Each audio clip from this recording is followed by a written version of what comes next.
ความตายมันเป็นสัจธรรมไม่มีใครสามารถที่หลีกเลี่ยงได้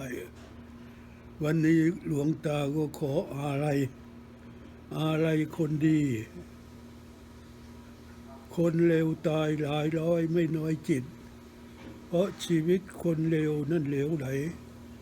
คนดีตายคนเดียวเราเสียวใจพระดีตายคนเดียวเราเสียวใจนึกอะไรพระดีที่ไม่ยืนพระดีอยู่องค์หนึ่งเราพึงได้เมื่อเข้าใกล้พระดีมีแต่ชื่นปรารถนาอยากให้อายุยืนแต่จะฝืนความตายได้อย่างไรจะซ่อนกายในกลีบเมฆกลางเวหาซ่อนกายาในหุบเขาละซ่อนกายาใน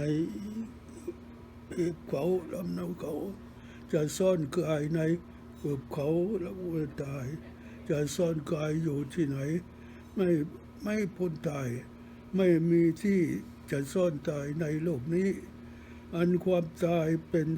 ป็นสัจธรรมคือความจริงเราจะอยู่ที่ไหนความตายก็ตามทันดังที่เขากล่าวว่าโจะทิ้งโจะทิ้งอะไรไม่จริงเหมือนความตายโจะทิ้งโจะทิ้งอะไรไม่จริงเหมือนความตาย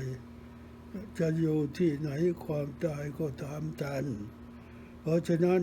ต้องทำจิตใจให้สงบเย็นก่อนลมสุดท้ายมันจะหมดไปถ้าจิตใจเราสงบเย็นเราก็ไปสู่ที่สงบเย็นในสัมปรายภพภายภาคเบื้องหน้า